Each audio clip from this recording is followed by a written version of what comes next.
നമസ്കാരം. സകുടുംബത്തിലേക്ക് എല്ലാ പ്രേക്ഷകർക്കും സ്വാഗതം. കവിയും ഗാനരചയിതാവും മാധ്യമപ്രവർത്തകനുമായ ശ്രീ പ്രഭാവർമ്മയാണ് ഇന്ന് സകുടുംബത്തിൽ അതിഥിയായി എത്തിയിരിക്കുന്നത്. സ്വാഗതം. നമസ്കാരം. ശ്രീ പ്രഭാവർമ്മ പ്രേക്ഷകർക്കൊക്കെ സുപരിചിതനാണ്. പക്ഷേ സകുടുംബം ഇത് ആദ്യമാണ് ഒരു ടെലിവിഷൻ ഷോയിൽ രണ്ടുപേരും കൂടി എത്തുന്നത്. ഞങ്ങളെ സംബന്ധിച്ചിടത്തോളവും ഇത് വളരെ പുതുമയാർന്ന ഒരു അനുഭവമാണ്. സ്റ്റിൽ ക്യാമറകളെ അഭിമുഖീകരിച്ചിട്ടുണ്ട് ധാരാളം. അത് കല്യാണ മണ്ഡപത്തിൽ വെച്ച് അഭിമുഖീകരിച്ചിട്ടുണ്ട് എന്നുള്ളത് അറിയാമല്ലോ. അതിനുശേഷം ഇങ്ങോട്ട് പല ഘട്ടങ്ങളിലായിട്ട് നിരവധി തവണ ഈ സ്റ്റിൽ ക്യാമറയെ അഭിമുഖീകരിക്കേണ്ടി വന്നിട്ടുണ്ട്. പക്ഷേ ഈ മൂവി ക്യാമറയെ അതും ഒരു അഭിമുഖത്തിന് എന്ന നിലയിൽ അഭിമുഖീകരിക്കേണ്ടി വരുന്നത് ഇതാദ്യമാണ്.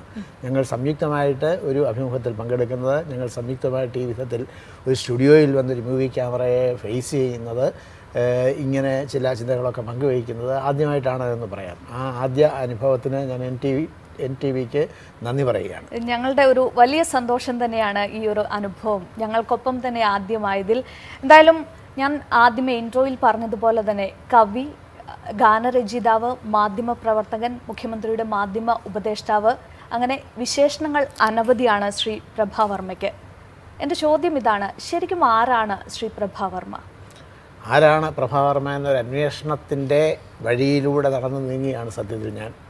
ആരാണ് ഞാൻ എന്ന് എനിക്ക് തന്നെ മനസ്സിലാവുന്ന നിമിഷത്തിൽ സത്യത്തിൽ ഈ അന്വേഷണം അവസാനിക്കും.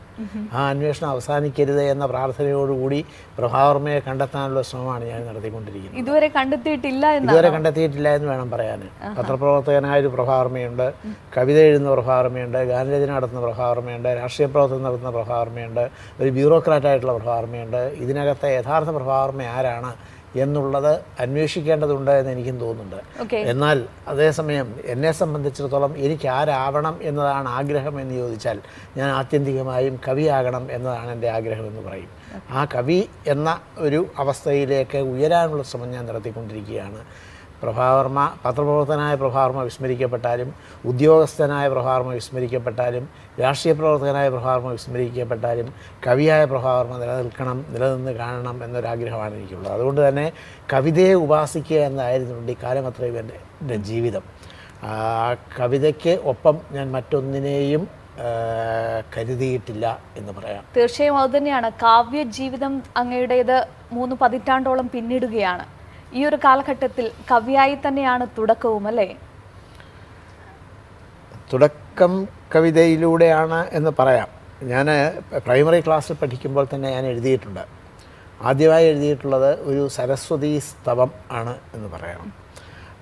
പിന്നീട് ഇങ്ങോട്ട് സ്കൂളിൽ പഠിക്കുമ്പോൾ തന്നെ സ്കൂളിലെ അവതരണത്തിന് വേണ്ടി ആനിവേഴ്സറിയോടനുബന്ധിച്ചുള്ള കലാപരിപാടികളുടെ അവതരണത്തിൻ്റെ ഭാഗമായിട്ട് ഞാൻ പലതും എഴുതിയിട്ടുണ്ട്. ഓട്ടംതുള്ളൽ എഴുതിയിട്ടുണ്ട്.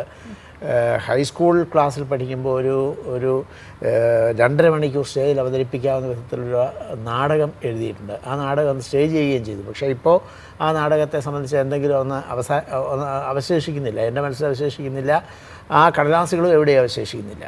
ഏതായാലും ആ ഘട്ടത്തിൽ തന്നെ ഇതുണ്ടായിരുന്നു. ഞാൻ 7ാം ക്ലാസ്സിൽ പഠിക്കുമ്പോൾ തന്നെ ഒരു മാസികയുടെ പത്രാധിപരായിട്ടുണ്ട്. അതായത് ഒരു കയ്യെഴുത്ത് മാസികയുടെയാണ്, എങ്കിൽ പോലും പത്രാധിപരായിട്ടുണ്ട്. അപ്പോൾ ഭാവിയിൽ ഞാൻ എന്താകും എന്നുള്ളതിൻ്റെ ഒരു ചെറിയ സൂചന അതിൽ ഒക്കെ ഉണ്ടായിരുന്നു എന്ന് ബാല്യകാലത്തിൽ തന്നെ ഈ സാഹിത്യവുമായിട്ട് ഉള്ള ഒരു അക്വൈൻറ്റൻസ് എനിക്കുണ്ടായിട്ടുണ്ട്. വളരെ ചെറിയ പ്രായത്തിൽ തന്നെ അച്ഛൻ ഇങ്ങനെ കവിത ചൊല്ലുന്നത്, അച്ഛൻ മന്ത്രം ചൊല്ലുന്നത്, അച്ഛൻ ശ്ലോകങ്ങളൊക്കെ ഇങ്ങനെ ഉരുക്കഴിക്കുന്നത് ഞാനിങ്ങനെ സ്പെൽ ബൗണ്ട് എന്ന് പറയാവുന്ന വിധത്തിൽ അങ്ങനെ സ്വയം നഷ്ടപ്പെട്ട് അങ്ങനെ കേട്ടിരുന്നിട്ടുണ്ട് എന്ന് പറയാം.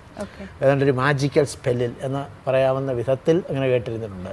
സിന്ദൂരാരുണ വിഗ്രഹാം ത്രിനയനാം മാണിക്യമൗലി സ്ഫുരൽ താരാനായക ശേഖരാം സ്മിതമുഖിം അവീന വക്ഷോരുഹാം പാണിഭ്യാം അളിപൂർണരത്നചഷകം രക്തോൽപ്പലം ബിഭ്രതിം സൗമ്യാം ജഗ്നഘടസ്ഥ രക്തചരണാം ധ്യായേൽ പരാം അംബികാം എന്നൊക്കെ അച്ഛൻ ചൊല്ലുന്നത് ഇങ്ങനെയല്ല ചൊല്ലുന്നത്. അച്ഛൻ അതിൻ്റെ റിതമിക്കായിട്ട് ഉള്ളൊരു പാറ്റേണിൽ അതിൻ്റെ റൈമോടുകൂടി അങ്ങനെ ചൊല്ലുന്നത് കേട്ട് ഇരുന്നിട്ടുണ്ട്. അതിൻ്റെ അർത്ഥമൊന്നും മനസ്സിലാവില്ല എങ്കിൽ പോലും അതിൻ്റെ ഏതോ ഒരു സവിശേഷ ഭാവം എൻ്റെ മനസ്സിനോട് കമ്മ്യൂണിക്കേറ്റ് ചെയ്യുന്നതായിട്ട് എനിക്ക് തോന്നിയിട്ടുണ്ട്.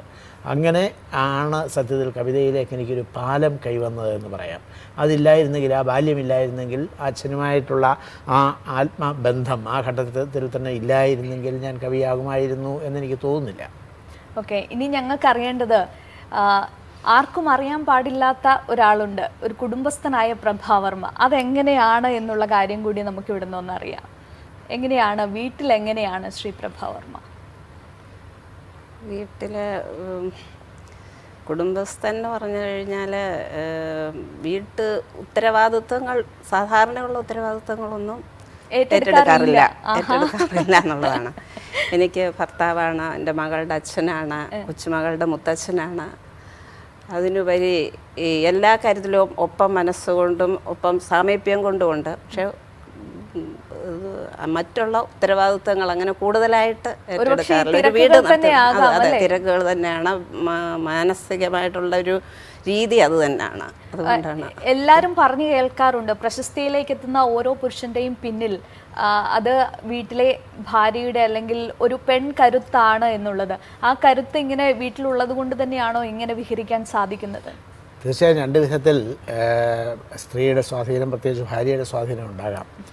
ഒരു ഭാര്യ despite that wife I have become this thing എന്ന് വേണമെങ്കിൽ പറയാം. Because of that wife I have become this എന്നും പറയാം. ഈ രണ്ട് വിധത്തിലും പറയാൻ പറ്റും. പക്ഷേ എന്നെ സംബന്ധിച്ചിടത്തോളം എൻ്റെ കാവ്യജീവിതത്തെ പശ്ചാത്തലത്തിൽ നിർത്തി നോക്കുകയാണെങ്കിൽ because of my wife I have become this എന്ന് പറയാം എന്നെനിക്ക് തോന്നുന്നുണ്ട്. നോട്ട് ദാറ്റ് ഡെസ്പൈറ്റ് അല്ല. ഓക്കെ, എന്തായാലും സാർ ഈ പറഞ്ഞതുപോലെ തന്നെ എല്ലാ കാര്യങ്ങൾക്കും സാറിൻ്റെ ഓരോ എഴുത്തിൻ്റെയും പിന്നിൽ താങ്കളുടെ ഒരു അല്ലെങ്കിൽ ചേച്ചിയുടെ ഒരു പിൻബലമുണ്ട് എന്ന് പറയുന്നത് അത് എത്രത്തോളം ശരിയാണ്? ഈ എഴുത്തിൻ്റെ കാര്യത്തിലൊക്കെ ഇടപെടാറുണ്ടോ?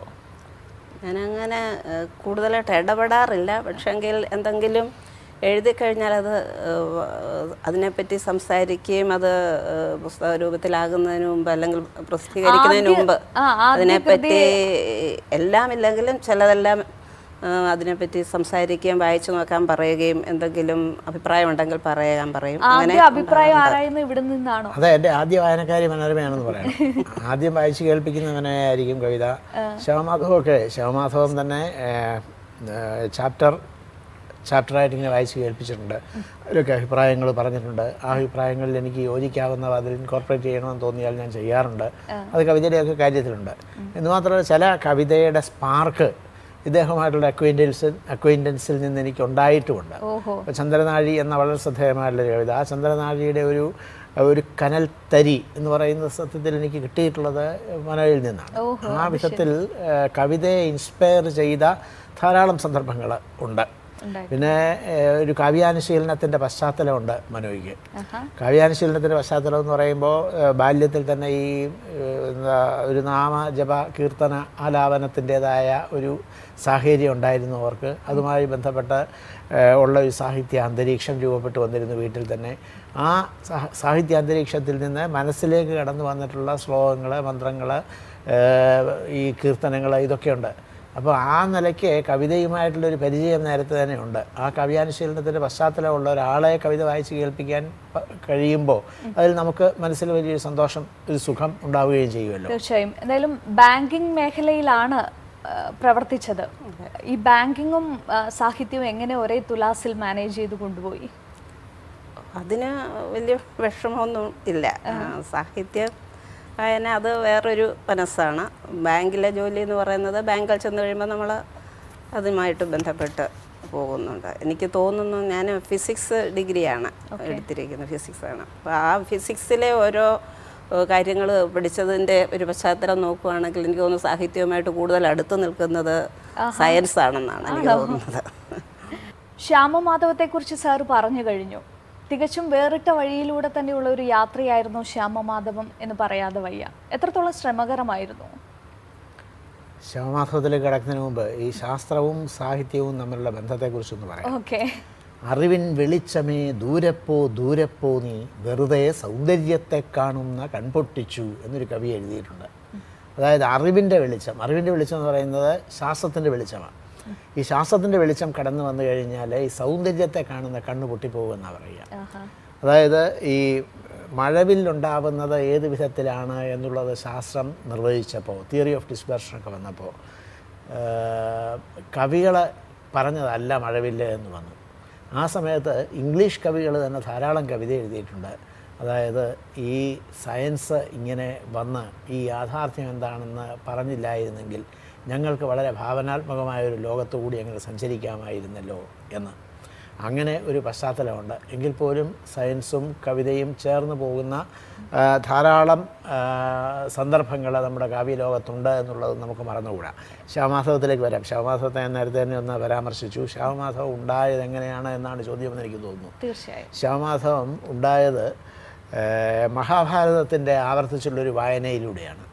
മഹാഭാരതം മുമ്പേ തന്നെ ഞാൻ വായിച്ചിട്ടുണ്ട്, നിരവധി തവണ വായിച്ചിട്ടുണ്ട്. എങ്കിലും ഈ ശവമാധവം എഴുതുന്നതിന് തൊട്ട് മുമ്പായിട്ടുള്ള ഒരു ഘട്ടത്തിൽ ആവർത്തിച്ചൊരിക്കൽ കൂടി ശവമാധവം മഹാഭാരതം വായിക്കാൻ ഇടവന്നു. അങ്ങനെ വായിച്ചു വന്ന സമയത്ത് അതിൻ്റെ ഒരു പ്രത്യേക ഘട്ടത്തിലെത്തിയപ്പോൾ മനസ്സവിടെ അങ്ങനെ തറഞ്ഞു നിന്നു. മനസ്സ് തറഞ്ഞു നിന്നു എന്ന് പറഞ്ഞാൽ ആ ഗാന്ധാരി വിലാപത്തിൻ്റെ ഭാഗം എത്തിയപ്പോഴാണ് മനസ്സ് അങ്ങനെ സ്തബ്ധമായി നിന്നുപോയത്. ഗാന്ധാരി വിലാപത്തിലെത്തുമ്പോൾ നല്ല മരതക കല്ലിനോടൊത്തോ ഒരു കല്യാണരൂപൻ കുമാരൻ മനോഹരൻ ചൊല്ലഴും അർജുനൻ തൻ്റെ തിരുമകൻ വല്ലവീ വല്ലഭ നിൻ്റെ മരുമകൻ കൊല്ലാതെ കൊള്ളാഞ്ഞതെന്തവൻ തന്നെ നീ കൊല്ലിക്കയത്രേ നിനക്ക് രസമിടൂ എന്നൊക്കെ ഗാന്ധാരി പറയുന്നുണ്ട്. അതായത് ഇവരെയൊക്കെ ഇങ്ങനെ കൊല്ലാതിരിക്കാമായിരുന്നില്ലേ നിനക്ക്? അവരെയൊക്കെ കൊള്ളാമായിരുന്നില്ലേ, ഉൾക്കൊള്ളാമായിരുന്നില്ലേ, ഇങ്ങനെ കൊല്ലാതിരിക്കാമായിരുന്നില്ലേ, കൊല്ലാതെ ഇരിക്കാമായിരുന്നില്ലേ എന്ന് ചോദിക്കുന്നുണ്ട്. ഈ ചോദ്യത്തിനൊക്കെ ശേഷം ഈ കൊല്ലൽ എന്ന യാഥാർത്ഥ്യം നടന്നു കഴിഞ്ഞു എന്ന ഒരു തിരിച്ചറിവിലേക്ക് ഗാന്ധാരി വരികയും ആ തിരിച്ചറിവിൻ്റെ അടിസ്ഥാനത്തിൽ ശപിക്കുകയും ചെയ്യുന്നുണ്ട് കൃഷ്ണൻ. ശപിക്കുന്നത് എങ്ങനെയാണ്? ഇന്നേക്ക് 36 വർഷം നീയും നിൻ്റെ കുലവും ഒടുങ്ങിപ്പോകട്ടെ എന്നാണ് ശപിക്കുന്നത്. അതിൽ അസ്വാഭാവികമായിട്ടൊന്നുമില്ല. കാരണം മക്കളെല്ലാം തന്നെ ഒരു യുദ്ധത്തിൽ കൊല്ലപ്പെട്ട ഒരമ്മയ്ക്ക് അങ്ങനെ ശപിക്കാനേ കഴിയൂ ആ യുദ്ധത്തിന് കാരണക്കാരനായ വ്യക്തിയെ. മഹാഭാരതം വായിച്ച് നോക്കുമ്പോൾ തീർച്ചയായിട്ടും നമുക്ക് മനസ്സിലാവും കൃഷ്ണൻ തന്നെയാണ് അതിൻ്റെ കാരണക്കാരൻ എന്നുള്ളത്. കാരണം ഇത് ഒഴിവാക്കാനുള്ള ഒത്തിരി ശ്രമങ്ങൾ കൃഷ്ണൻ തന്നെ നടത്തിയെങ്കിലും അവസാനം, കാരണം എല്ലാത്തിൻ്റെയും മേലൊരു അധീശാധികാരമുള്ള ആളാണ് ദൈവം, ആ നിലയ്ക്ക് വേണമെങ്കിൽ ഒഴിവാക്കാമായിരുന്നല്ലോ. അങ്ങനെ ഒഴിവാക്കാതിരുന്നത് എന്തുകൊണ്ടാണെന്നാണ് ഗാന്ധാരി ചോദിക്കുന്നത്. ഏതായാലും ഇന്നേക്ക് 36 വർഷം നീയും നിൻ്റെ കുലവും ഒടുങ്ങിപ്പോകുമെന്ന് ഉള്ള ശാപത്തിൻ്റെ തീ വന്ന് ഈ കൃഷ്ണൻ്റെ നെറുകയിലേക്ക് വീഴുന്ന സമയത്ത് കൃഷ്ണൻ നടത്തുന്നൊരു പ്രതികരണമുണ്ട്. കൃഷ്ണൻ അങ്ങോട്ട് പറയുന്നത് അങ്ങനെ തന്നെ വരണമെന്നുള്ളതുണ്ട് ഇങ്ങെനിക്കും മനക്കാമ്പിൽ സുബലജേ എന്ന സുബലജ ഗാന്ധാരിയാണ്. അങ്ങനെ തന്നെ വരണമെന്നുള്ളതുണ്ട് ഇങ്ങെനിക്കും മനക്കാമ്പിൽ സുബലജേ, എനിക്ക് തന്നെയാണ് വരേണ്ടതെന്ന് എൻ്റെ മനസ്സും പറയുന്നുണ്ടെന്നാണ് പറയുന്നത്. അങ്ങനെ എന്തുകൊണ്ട് പറഞ്ഞു എന്ന് ഞാൻ ആലോചിച്ചു. അങ്ങനെ പറയണമെങ്കിൽ, അതായത് നമ്മളെ ഈ ശാപത്തിൻ്റെതായ മുഹൂർത്തങ്ങളെ യവന സാഹിത്യത്തിലും ഇന്ത്യൻ എപ്പിക്സിലും ഒക്കെ ധാരാളം കണ്ടിട്ടുണ്ട്. പക്ഷേ ആ സന്ദർഭങ്ങളിലൊക്കെ ശാപത്തിനിരയാകുന്ന വ്യക്തി 2 വിധത്തിലാണ് പ്രതികരിച്ചിട്ടുള്ളത്. ഒന്ന് എന്താണെന്ന് വെച്ചാൽ തിരിച്ച് ശപിക്കും. അതല്ല എങ്കിൽ മറ്റൊരു രീതി എങ്ങനെയാണെന്ന് വെച്ചാൽ ഞാനിതൊന്നും ചെയ്തതല്ല, അല്ലെങ്കിൽ ഞാൻ ധർമ്മമേ അനുഷ്ഠിച്ചിട്ടുള്ളൂ, നിങ്ങൾക്കത് അധർമ്മമായി തോന്നുന്നതാണ്, ഞാൻ സത്യമേ പറഞ്ഞിട്ടുള്ളൂ, നിങ്ങൾക്കത് അസത്യമായി തോന്നുന്നതാണ്, ഞാൻ നീതിയെ നിർവഹിച്ചിട്ടുള്ളൂ, നിങ്ങൾക്കത് അനീതിയായി തോന്നുന്നതാണ് എന്നൊക്കെ പറഞ്ഞ് കുറേ ന്യായവാദങ്ങൾ മുമ്പോട്ട് വെച്ചിട്ട് ആ ന്യായവാദങ്ങളുടെ അടിസ്ഥാനത്തിൽ ഈ ശാപത്തിൽ നിന്നുള്ള മുക്തിക്ക് വേണ്ടി പ്രാർത്ഥിക്കും. ഈ 2 രീതിയിൽ മാത്രമേ ശാപത്തിൻ്റെ മുമ്പിൽ പ്രതികരണം ഉണ്ടായിട്ടുള്ളൂ. എന്നാൽ ഇവിടെ കൃഷ്ണൻ ഇത് രണ്ടുമല്ല ചെയ്യുന്നത്. കൃഷ്ണൻ പറയുന്നത് ഇങ്ങനെ തന്നെ എനിക്ക് വരേണ്ടതെന്ന്. അങ്ങനെ പറയണം എങ്കിൽ അത് പറയുന്ന ആളുടെ മനസ്സിലൊരു ഗ്രേ ഏരിയ ഉണ്ടാവണം. അതായത് തനിക്ക് ചിലതൊക്കെ പിഴച്ചു പോയി, താൻ ചെയ്തതെല്ലാം ഒന്നും ശരിയായില്ല, തനിക്ക് കുറേ തെറ്റുപറ്റിപ്പോയി എന്ന ഒരു കുറ്റബോധത്തിൻ്റെ പാപബോധത്തിൻ്റെ പശ്ചാത്തലം ഉണ്ടെങ്കിൽ മാത്രമേ ഇങ്ങനെ പറയാൻ കഴിയൂ. അപ്പോൾ അങ്ങനെ ഒരു സാധ്യതയുണ്ടോ കൃഷ്ണൻ്റെ ജീവിതത്തിൽ, കൃഷ്ണൻ്റെ മനസ്സിൽ എന്ന് ഞാൻ അന്വേഷിച്ചു. ആ അന്വേഷണത്തിൽ നിന്നാണ് സത്യത്തിൽ ഈ ശ്യാമമാധവം കണ്ടെത്താൻ എനിക്ക് കഴിയുന്നത്. ഓക്കെ, എന്തായാലും ഈ പറഞ്ഞതുപോലെ തന്നെ തികച്ചും വേറിട്ട രീതിയിൽ കൃഷ്ണനെ അവതരിപ്പിക്കുന്നു. കഥാപാത്രത്തെ തങ്ങളുടെ ഒരു രീതിയിലേക്ക് മാറ്റുമ്പോൾ അതൊരു വലിയ വിമർശനത്തിന് ഇടയാക്കും എന്ന് കരുതിയിരുന്നോ ഇത് എഴുതുമ്പോൾ? ഇത് എഴുതുമ്പോൾ ആ വിധത്തിലുള്ള ഉത്കണ്ഠകളോ ആശങ്കകളോ ഒന്നും എൻ്റെ മനസ്സിലുണ്ടായിട്ടില്ല. എൻ്റെ മനസ്സിൽ സ്വാഭാവികമായി വന്നതെന്തോ അത് ഞാൻ എഴുതുക തന്നെയായിരുന്നു. അപ്പോൾ ഇന്ന വിധത്തിലാവണം ഈ കവിത എന്ന് പോലും എനിക്കൊരു സവിശേഷ നിഷ്കർഷയൊന്നും ഉണ്ടായിരുന്നില്ല. എൻ്റെ മനസ്സിൽ ഊറി വന്നത് എങ്ങനെയോ അങ്ങനെ ഞാനങ്ങ് എഴുതി പോവുക തന്നെ ചെയ്തത്. ഈ ചോദ്യം, താങ്കൾ ചോദിച്ച ഈ ചോദ്യം വളരെ പ്രസക്തമാണ്. പ്രത്യേകിച്ച് ചരിത്ര പുരുഷന്മാരെ, പുരാണ പുരുഷന്മാരെ, ദൈവം ആയി കരുതപ്പെടുന്നവരെ ഒക്കെ കൈകാര്യം ചെയ്യുമ്പോൾ എഴുത്തുകാരനൊരു സംയമനം പാലിക്കേണ്ടതല്ലേ എന്നൊരു ചോദ്യമാണ് ഇതിൽ ചേർന്ന് നിൽക്കുന്ന വളരെ പ്രധാനപ്പെട്ട ഒരു ആശയമെന്ന് എനിക്ക് തോന്നുന്നു. അത് വളരെ പ്രധാനം തന്നെയാണ്. അതിന് ഒരു മറുപടി സാഹിത്യ സിദ്ധാന്തങ്ങളിൽ തന്നെയുണ്ട്. തിയറി ഓഫ് പ്രോബബിലിറ്റി എന്നൊരു സാഹിത്യ സിദ്ധാന്തമുണ്ട്. ഗ്രീക്ക് സാഹിത്യ സംഹിതയിൽ നിന്നൊക്കെ കൈവന്നിട്ടുള്ളതാണ്. തിയറി ഓഫ് പ്രോബബിലിറ്റി എന്ന് പറഞ്ഞാൽ സാധ്യതാ നിയമം. അതായത് നമ്മൾ ഏതൊരു ചരിത്ര പുരുഷനെക്കുറിച്ചാണോ എഴുതാൻ പോകുന്നത്, ഏതൊരു പുരാണ പുരുഷനെക്കുറിച്ചാണോ എഴുതാൻ പോകുന്നത്, ആ പുരാണ പുരുഷൻ്റെ അതുവരെ പറയപ്പെട്ടതോ എഴുതപ്പെട്ടതോ ആയ ജീവചരിത്രത്തിൽ എവിടെയെങ്കിലും നമ്മൾ എടുക്കാൻ പോകുന്ന സ്വാതന്ത്ര്യത്തെ, ഒരു പ്രത്യേക സ്വാതന്ത്ര്യം എടുത്താണല്ലോ നമ്മൾ ആ കഥാപാത്രത്തെ മറ്റൊരു വഴിക്ക് നടത്താൻ പോകുന്നത്, നമ്മൾ എടുക്കാൻ പോകുന്ന ആ സ്വാതന്ത്ര്യത്തെ ന്യായീകരിക്കുന്നതായ എന്തെങ്കിലും സൂചനകളെങ്കിലും ഉണ്ടോ? ഇപ്പോൾ സഫറിങ്സിൻ്റെ പ്രതീകമായിട്ടുള്ള യാതനാനുഭവത്തിൻ്റെ, പീഡാനുഭവത്തിൻ്റെ, സഹനാനുഭവത്തിൻ്റെ പ്രതീകമായിട്ടുള്ള ഒരാളെ, ഒരു ദൈവത്തെ, ഇത് പറയുമ്പോൾ തന്നെ ഒരു ചിത്രം മനസ്സിൽ വരുന്നുണ്ടാവുമല്ലോ, സഫറിങ്സിൻ്റെ പ്രതീകമായിട്ടുള്ള ദൈവം അല്ലെങ്കിൽ ദൈവപുത്രൻ, അങ്ങനെ ഒരാളെക്കുറിച്ച് എഴുതുമ്പോൾ ആ ആൾ ഒരു പെൺകുട്ടിയുമായി ഫ്ലർട്ട് ചെയ്ത് പോകുന്നതായിട്ട് ചിത്രീകരിച്ചുകൂടാ. എന്തുകൊണ്ട് ചിത്രീകരിച്ചുകൂടാ? അദ്ദേഹത്തിൻ്റെ ജീവിതത്തിൽ ഈ സഫറിങ്സ് മാത്രമേ ഉള്ളൂ. ആ സഫറിങ്സ് മാത്രമുള്ള ഒരു ജീവിതത്തിൽ, ഈ ഫ്ലർട്ടിങ്ങിൻ്റേതായ ഒരു സൂചന പോലും തരാത്ത ജീവിതത്തിൽ ആ വഴിക്ക് ആ ജീവിതത്തെ ഒഴുക്കി കൊണ്ടുപോകാൻ സാഹിത്യത്തിന് സ്വാതന്ത്ര്യമില്ല. അപ്പോൾ ആ ജീവിതത്തിൽ എവിടെയെങ്കിലും എന്തെങ്കിലും സൂചനയുണ്ടോ നമ്മൾ എടുക്കാൻ പോകുന്ന ഈ സ്വാതന്ത്ര്യത്തെ ന്യായീകരിക്കുന്നതായിട്ട്? ഉണ്ടെങ്കിൽ തീർച്ചയായും നമുക്ക് ആ വഴിക്ക് പോകാം, അല്ലെങ്കിൽ പോയിക്കൂടാ. അതാണ് സാധ്യതാ നിയമം. അതായത് ഈ വ്യക്തിയെ നമ്മുടെ ഈ ഒരു ഉരകല്ലിൽ ഈ സാധ്യത, ഇയാൾ ഇങ്ങനെ പെരുമാറാൻ സാധ്യമാണോ, is it probable that he will behave this way എന്നുള്ളതാണ് പ്രധാനം. അങ്ങനെയുള്ള ആ ടച്ച് സ്റ്റോണിൽ ആ ഉരകല്ലിലൊന്ന് ഉരച്ച് നോക്കുക. അങ്ങനെ ഉരച്ച് നോക്കുമ്പോൾ ഉണ്ട്, ശരിയാണ് എന്ന് തെളിയുകയാണെങ്കിൽ നമുക്ക് ആ വഴിക്ക് പോകാം, അല്ലെങ്കിൽ പോയിക്കൂടാ. കൃഷ്ണൻ്റെ കാര്യത്തിൽ എനിക്ക് അങ്ങനെ ഒരു സ്വാതന്ത്ര്യം എടുക്കാമെന്ന് തോന്നിയത് എന്തുകൊണ്ടാണ്? കൃഷ്ണൻ്റെ വാക്കുകൾ കൊണ്ട് തന്നെയാണ്. കൃഷ്ണൻ, ഞാൻ നേരത്തെ പറഞ്ഞില്ലേ, കൃഷ്ണൻ പറയുന്നു ഇങ്ങനെ തന്നെയാണ് എനിക്ക് വരേണ്ടതെന്ന്. ഇങ്ങനെ തന്നെയാണ് വരേണ്ടതെന്ന് പറയുന്നത് ഒരു കുറ്റബോധം കൊണ്ടാണ്, ഒരു പാവബോധം കൊണ്ടാണ്. അപ്പോൾ എന്താണ് ആ കുറ്റം, എന്താണ് ആ പാവം എന്ന് അന്വേഷിക്കാനുള്ള സ്വാതന്ത്ര്യം എനിക്കുണ്ട്. ആ സ്വാതന്ത്ര്യമാണ് ഞാൻ സത്യത്തിൽ ഉപയോഗിച്ചത് ഈ ശ്യാമമാധവത്തിൻ്റെ രചനയ്ക്ക്. ഇവിടെ മാത്രമല്ല, ഈ കൃഷ്ണൻ്റെ കാലിൽ അമ്പേൽക്കുന്നു, വേടൻ്റെ അമ്പേറ്റ് മരിക്കുകയാണല്ലോ ചെയ്യുന്നത്. അങ്ങനെ അല്ല സ്വർഗാരോഹണത്തിലേക്ക് എത്തുകയാണല്ലോ ചെയ്യുന്നത്. ഈ അമ്പ ചെയ്ത വേടൻ ഈ കൃഷ്ണനെ അന്വേഷിച്ച് വരുന്നുണ്ട്. കൃഷ്ണനെ അന്വേഷിച്ച് വന്നിട്ട് ഇങ്ങനെ, ഞാൻ അറിഞ്ഞില്ല കൃഷ്ണനാണെന്ന്, എനിക്കിങ്ങനെ പറ്റിപ്പോയി, ക്ഷമിക്കണമെന്നൊക്കെ പറയുമ്പോൾ കൃഷ്ണനോട് പറയുന്നത് ഇത് തന്നെ, അജാനതാ കൃതമിതം എന്ന് അദ്ദേഹം പറയുന്നു. ആരാ? വേടൻ പറയുന്നു. അത് അറിയാതെ പറ്റിപ്പോയതാണെന്ന് പറയുമ്പോൾ അപ്പോഴും കൃഷ്ണ പ്രതികരണം എനിക്ക് തന്നെയാണ് വരേണ്ടതെന്ന്, അതിൽ നീ ദുഃഖിക്കേണ്ടതില്ല എന്നാണ് പറയുന്നത്. അപ്പോൾ അങ്ങനെ പറയുമ്പോൾ ഏതോ ഒരു കുറ്റബോധത്താൽ വേട്ടയാടപ്പെട്ടിരുന്നു, ഏതോ പാപബോധത്താൽ വേട്ടയാടപ്പെട്ടിരുന്നു കൃഷ്ണൻ എന്നാണല്ലോ എൻ്റെ അർത്ഥം. അപ്പോൾ ആ പാപബോധം എന്താണ്, ആ കുറ്റബോധം എന്താണ് എന്ന് അന്വേഷിക്കാൻ ഈ തിയറി ഓഫ് പ്രോബബിലിറ്റി പ്രകാരം തന്നെ എനിക്കൊരു സ്വാതന്ത്ര്യം കൈവരുന്നുണ്ട്, എനിക്കൊരു അധികാരവും അവകാശവും കൈവരുന്നുണ്ട്. അത് സർഗാത്മകതയുടേതായ സ്വാതന്ത്ര്യമാണ്, അവകാശമാണ്. ആ സ്വാതന്ത്ര്യത്തിൻ്റെ വഴിയാണ് ഞാൻ സഞ്ചരിച്ചത്. തിയറി ഒരു പക്ഷേ ഒരു വശത്തേക്ക് മാറ്റി നിർത്തിയാൽ ഇന്നത്തെ കാലത്ത് ആശയപരമായ സ്വാതന്ത്ര്യമോ അല്ലെങ്കിൽ അഭിപ്രായ സ്വാതന്ത്ര്യമോ ഇല്ലാത്തൊരു കാലത്താണ് നാം ജീവിക്കുന്നത് എന്ന് പറഞ്ഞാൽ വലിയ അതിശയോക്തി ഉണ്ടാവില്ല. തീർച്ചയായും ഈ പറഞ്ഞത് ശരിയാണ്. അതായത് ഇപ്പോൾ MT അതായത് നിർമാല്യത്തിൽ വളരെ ദുഃഖപൂർണമായ ഒരു മുഹൂർത്തം അവതരിപ്പിച്ചിട്ടുണ്ട്. ഒരു ദേവീ വിഗ്രഹത്തിന് നേർക്ക് വെളിച്ചപ്പാട് കാർക്കിച്ച് തുപ്പുന്ന, ഏതാണ്ട് അവജ്ഞയോടുകൂടി ആ വിഗ്രഹത്തെ നോക്കുന്ന ഒരു രംഗമുണ്ട്. അന്ന് ഈ രംഗത്തോടു കൂടി ചിത്രം പുറത്തു വന്നപ്പോൾ എവിടെയും ഒരു വിധത്തിലുള്ള പ്രതിഷേധവും ഉണ്ടായില്ല. അത് ആ നോവലിലെ, ആ കൃതിയിലെ വളരെ ദാരുണമായൊരു മുഹൂർത്തം ആവശ്യപ്പെടുന്ന ഒന്നാണ് എന്ന് തിരിച്ചറിയാനും അതിനെ ഒരു ഫിക്ഷൻ്റെ ഭാഗമായി കാണാനും ഉള്ള വിവേകം, ഔചിത്യബോധം അന്ന് നമ്മുടെ സമൂഹത്തിനുണ്ടായിരുന്നു. ആ ബോധം ഇന്നില്ലാതായിക്കൊണ്ടിരിക്കുക. നമ്മളൊരു പബ്ലിക് സ്ഫിയറിൻ്റെ ഒരു പൊതുമണ്ഡലം, പൊതുജനാധിപത്യ മണ്ഡലം, ആ പൊതുജനാധിപത്യ മണ്ഡലം വല്ലാതെ ചുരുങ്ങിക്കൊണ്ടിരിക്കുക. ആ ചുരുങ്ങുന്നതിൻ്റെ ഭാഗമായിട്ട് വല്ലാത്തൊരു അസഹിഷ്ണുത നമ്മുടെ സമൂഹത്തിലാകെ പടർന്നുകൊണ്ടിരിക്കുക. ഈ അസഹിഷ്ണുത പടർന്ന് വ്യാപിച്ചുകൊണ്ടിരിക്കുന്നു എന്നുള്ളതുകൊണ്ട് ഇന്ന് MTക്ക് തന്നെ ആ ഒരു രംഗം വീണ്ടും അവതരിപ്പിക്കുന്ന ഒരു സിനിമ എടുക്കാൻ പറ്റുമോ? ആ സിനിമ നിർമാല്യം എന്ന സിനിമ വീണ്ടും ഒന്നുകൂടെ എടുക്കാൻ മുതിരുകയാണ് MT എങ്കിൽ ഞാൻ ഉറപ്പ് പറയാം, ആ മുഹൂർത്തത്തോടു കൂടി ഈ സിനിമ തിയേറ്ററിൽ അവതരിപ്പിക്കാൻ പറ്റില്ല എന്ന് പറയുന്നതിന് എത്രയോ ഉദാഹരണങ്ങളുണ്ട്. വളരെ പ്രശസ്തയായിട്ടുള്ള ദീപാ മേത്ത എന്ന ചലച്ചിത്ര സംവിധായിക, ആ ചലച്ചിത്ര സംവിധായിക ഫയർ എന്ന പേരിലൊരു ചിത്രം എടുത്തു. അത് തങ്ങളുടെ മതവികാരത്തെ വ്രണപ്പെടുത്തുന്നു എന്ന് പറഞ്ഞ് ഒരു കൂട്ടം ആളുകൾ അതിനെതിരെ വലിയ കലാപമുണ്ടാക്കി ഒറ്റ രാത്രി കൊണ്ട് ആ ചിത്രം ഇന്ത്യയിലെ എല്ലാ തിയേറ്ററിൽ നിന്നും പിൻവലിക്കേണ്ട അവസ്ഥയുണ്ടായി. അതിനെ തുടർന്ന് വാട്ടർ എന്ന പേരിലൊരു ചിത്രം എടുക്കാൻ അതിൻ്റെ സ്ക്രിപ്റ്റൊക്കെ നേരത്തെ തയ്യാറാക്കി നാഷണൽ ഫിലിം ഡെവലപ്മെൻറ്റ് കോർപ്പറേഷൻ കൊടുത്തു, അവരുടെ അംഗീകാരം വാങ്ങിച്ചു. അങ്ങനെ അംഗീകാരമൊക്കെ വാങ്ങിച്ചിട്ട് ഇതിൻ്റെ ഷൂട്ടിംഗ് തുടങ്ങിയപ്പോൾ ആ ഷൂട്ടിംഗ് സൈറ്റ് തന്നെ അടിച്ച് തകർത്തു. പിന്നീട് ഇങ്ങോട്ട് PK എന്ന സിനിമ, ഉത്തമൻ എന്ന സിനിമ, നിരവധി ജോധ അക്ബർ എന്ന സിനിമ, അങ്ങനെ എത്രയോ സിനിമകൾക്കെതിരായിട്ട് ഈ വിധത്തിലുള്ള ആക്രമണങ്ങളുണ്ടായി.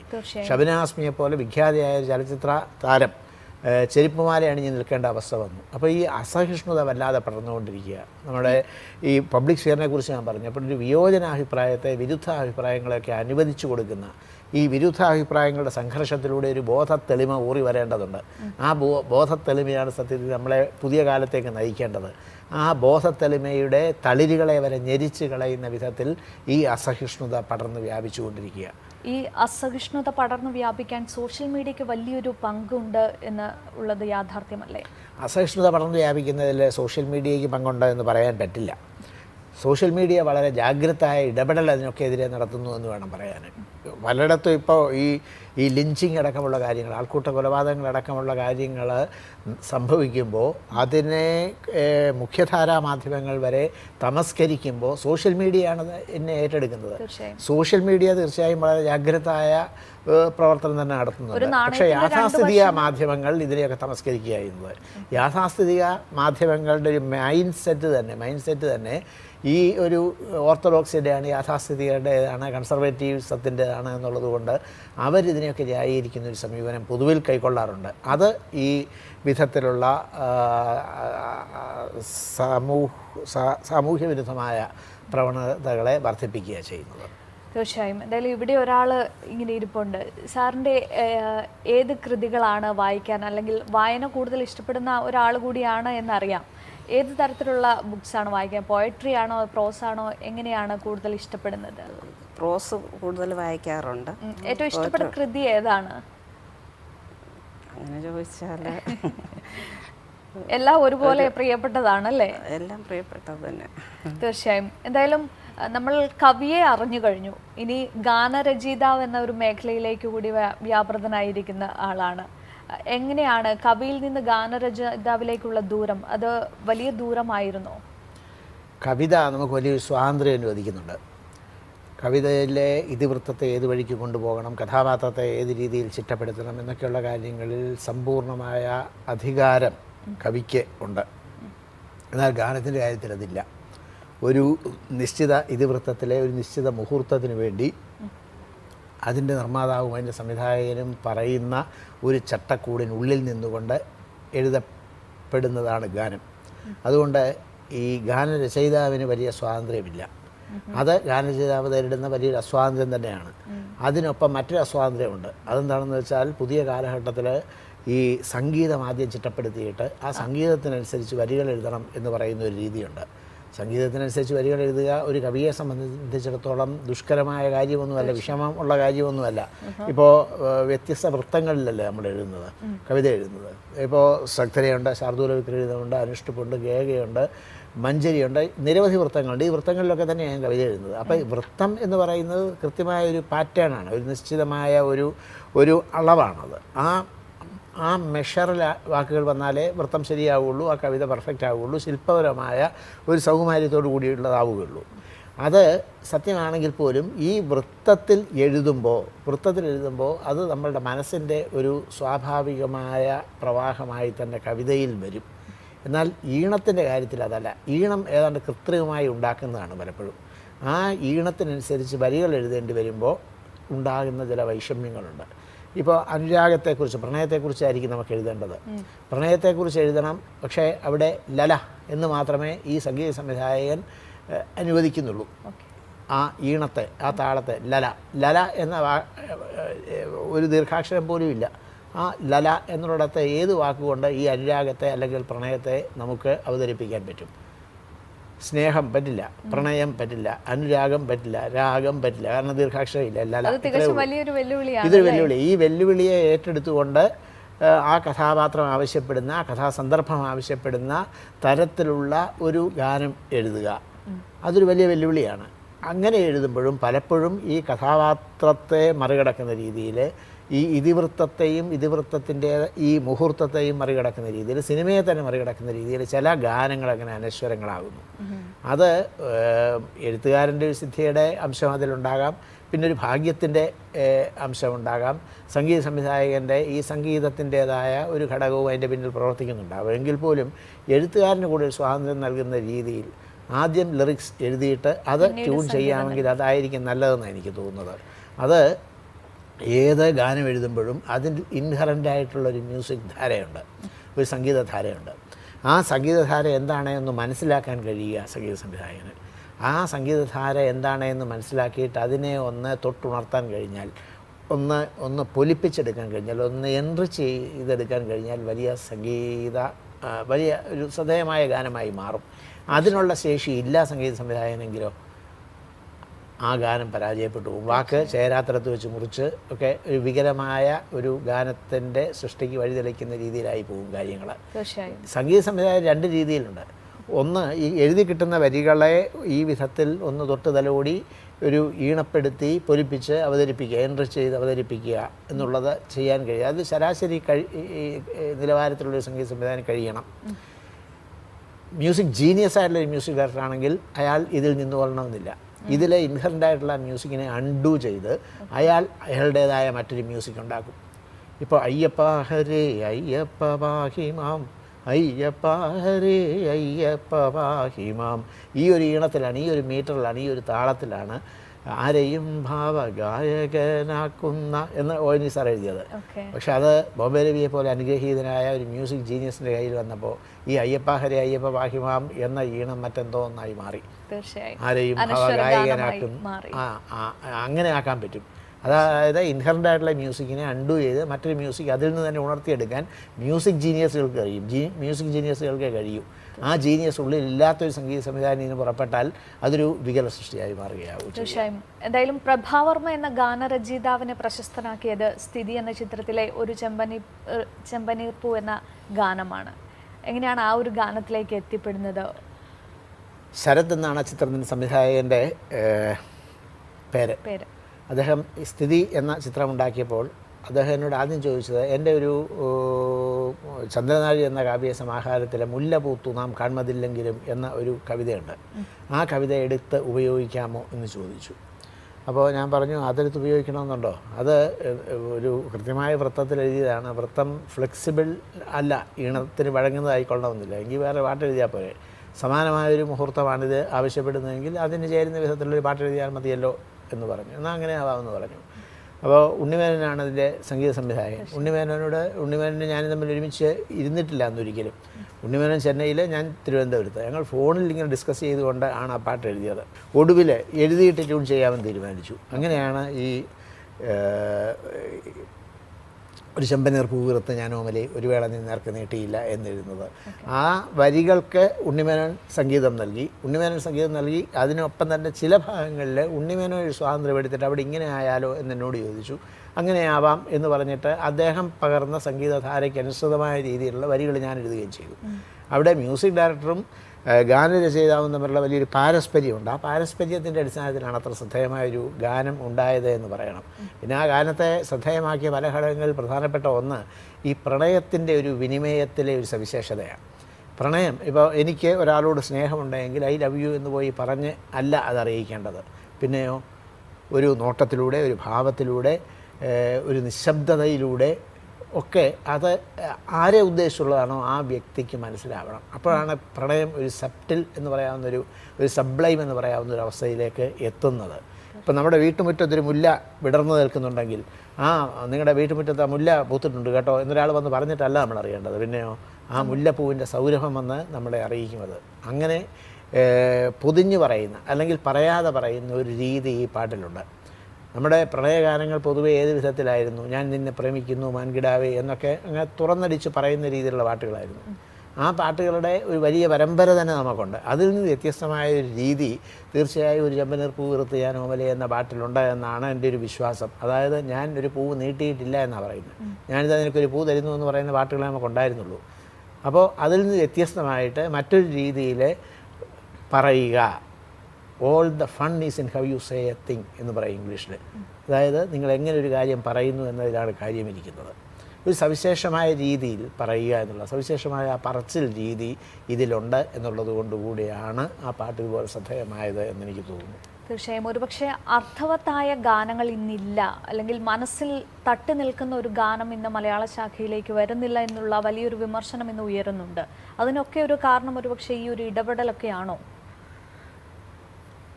അതിന് കാരണങ്ങൾ രണ്ടുണ്ട്. ഒന്നെന്താണെന്ന് വെച്ചാൽ വളരെ നല്ല രീതിയിൽ എഴുതാൻ കഴിയുന്ന ധാരാളം കവികളും ഗാനരചയിതാക്കളും നമുക്ക് ഉണ്ട്. പക്ഷേ ഈ ഇൻഡസ്ട്രിയുടെ ഒരു വിഷ്യസ് സർക്കിളുണ്ട്. ആ സർക്കിളിലേക്ക് ഇവർക്ക് എത്തിപ്പെടാൻ പറ്റുന്നില്ല. അതുകൊണ്ട് തന്നെ അവരുടെ പ്രതിഭ, അവരുടെ കഴിവ്, അവരുടെ യോഗ്യത, അവരുടെ ഈ റൈറ്റിംഗ് സ്കില്ല്, അവരുടെ ശൈലീവിശേഷം ഇതൊക്കെ ഈ ഇൻഡസ്ട്രിക്ക് ഉപയോഗിക്കാൻ കഴിയാതെ പോകുന്നുണ്ട്. അതൊന്ന്. മറ്റൊന്ന്, നമ്മുടെ സംഗീത സംവിധായകരിൽ ഒരു 75% പേരും നിലവാരമില്ലാത്തവരാണ്, സംഗീത ബോധം പോലും ഇല്ലാത്തവരാണ്. ശ്രവണജ്ഞാനം പോലും സംഗീതവുമായി ബന്ധപ്പെട്ട് അത് വലിയൊരു വിമർശനം തന്നെയാണല്ലോ. ശ്രവണജ്ഞാനം പോലും ഇല്ലാത്തവരാണ്. അവർക്ക് ഏതാണ്ട് ഒരു ശരാശരി നിലവാരത്തിലുള്ള പാട്ടുണ്ടാക്കാനേ കഴിയുന്നുള്ളൂ. സത്യത്തിൽ തമിഴിലൊക്കെ എത്രയോ മെലഡിയസ് ആയിട്ടുള്ള മെല്ലിഫ്ലോസ് ആയിട്ടുള്ള പാട്ടുകളുടെ പ്രവാഹമാണ് ഉണ്ടായിക്കൊണ്ടിരിക്കുന്നത്. നമുക്കതൊന്നും സാധിക്കുന്നില്ല. എന്തുകൊണ്ട് സാധിക്കുന്നില്ല എന്ന് വെച്ചാൽ, ഞാൻ നേരത്തെ സൂചിപ്പിച്ച ഈ വിഷയ സർക്കിളുണ്ട്. ആ വിഷയ സർക്കിളിലേക്ക് സത്യത്തിൽ അതൊരു പൽചക്രമാണ്. ആ പൽചക്രം ഇങ്ങനെ കറങ്ങിക്കൊണ്ടേയിരിക്കുന്നു. അതിലേക്ക് അതിൻ്റെ ഒരു പല്ലിലേക്ക് ഒരാൾ ചെന്ന് വീണ് കഴിഞ്ഞാൽ ഈ ചക്രം അയാളെ കൊണ്ടങ്ങ് കറക്കി കറക്കി കറക്കി അങ്ങനെ കൊണ്ടുപോയിക്കൊണ്ടിരിക്കും. അതേപോലെ ചില സംഗീത സംവിധായകർ, അതായത് വേണ്ടത്ര ഒരു കഴിവൊന്നും ഇല്ലാത്ത സംഗീത സംവിധായകർ ഈ ഇൻഡസ്ട്രിയുടെ ഈ പൽചക്രത്തിൻ്റെ ഒരു പല്ലിൽ വന്ന് വീഴുകയും പിന്നെ ഈ പൽചക്രം ഇവരെ കൊണ്ട് നടക്കുകയും ചെയ്തൊരു രീതിയുണ്ട്. അപ്പോൾ കഴിവുള്ള മ്യൂസിക് ഡയറക്ടേഴ്സ് പലരും ഇങ്ങോട്ട് വരുന്നില്ല. അതായത് സംഗീതം എന്ന് പറയുന്നത് ഈ കീബോർഡിൽ നിന്നാണ് ഉണ്ടാകുന്നത് എന്ന് വിശ്വസിക്കുന്ന സംഗീത സംവിധായകരാണ് നമുക്ക് ഏറെയും ഉള്ളത്. എന്നാൽ സംഗീതം എന്ന് പറയുന്നത് കീബോർഡിൽ നിന്നല്ല, ആത്മാവിൻ്റെ അഗാധത്തിൽ നിന്നാണ് ഉണ്ടാകുന്നത്.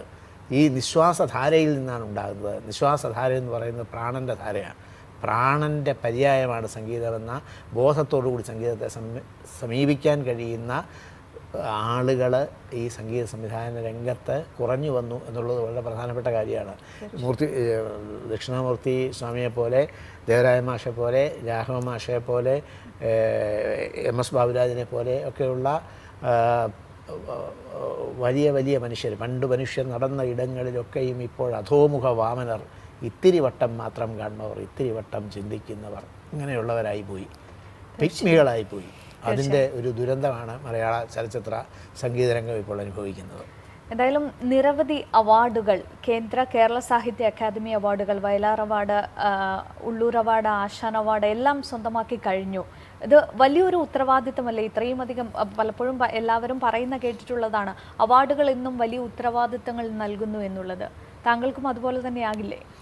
അവാർഡുകൾ വലിയൊരു ധർമ്മം അനുഷ്ഠിക്കുന്നുണ്ട്. അതെന്താണെന്ന് വെച്ചാൽ, നമ്മളുടെ കൃതിയെ നിരവധി നൂറുകണക്കിന്, ആയിരക്കണക്കിന്, പതിനായിരക്കണക്കിന്, ലക്ഷക്കണക്കിന് പുസ്തകങ്ങൾ ഇറങ്ങിക്കൊണ്ടിരിക്കുന്ന ഒരു സമൂഹത്തിൽ നമ്മുടെ കൃതിയെ വായനക്കാരുടെ ശ്രദ്ധയുടെ വെളിച്ചത്തിലേക്ക് നീക്കി വെക്കുന്നതിൽ ഇത് വലിയൊരു പങ്ക് വഹിക്കുന്നുണ്ട്.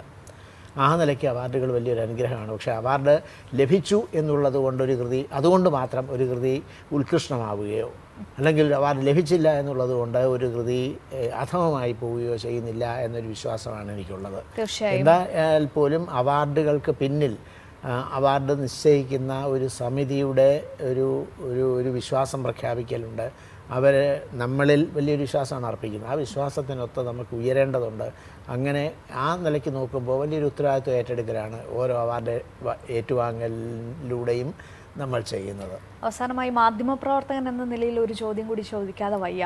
ഇന്ന് വാർത്തകളിൽ മാധ്യമ സ്ഥാപനങ്ങൾ നൽകുന്ന ഒരു അക്രമാസക്തതയുണ്ട്. ഒരു പക്ഷേ കൂടത്തായി ഉൾപ്പെടെയുള്ള വാർത്തകൾ കൈകാര്യം ചെയ്യുന്നതിലെ ഒരു കാര്യം എടുക്കുകയാണെങ്കിൽ, ഇത്ര അക്രമാസക്തമാകേണ്ടതുണ്ടോ, അഗ്രസീവ് ആകേണ്ടതുണ്ടോ ഓരോ മാധ്യമ സ്ഥാപനങ്ങളും അല്ലെങ്കിൽ മാധ്യമ പ്രവർത്തകരും? അമേരിക്കയിൽ ഒരു ഡോൾ ചിക്സ് എന്ന് പറഞ്ഞിട്ട് ഒരാളെ അറസ്റ്റ് ചെയ്തു. സീരിയൽ കില്ലിങ്ങിനെ തുടർന്നാണ് അറസ്റ്റ് ചെയ്തത്. ആ അറസ്റ്റിനെ തുടർന്ന് നടത്തിയ അന്വേഷണത്തിൽ, അവിടുത്തെ പോലീസ് നടത്തിയ അന്വേഷണത്തിൽ കണ്ടെത്തിയൊരു കാര്യമുണ്ട്.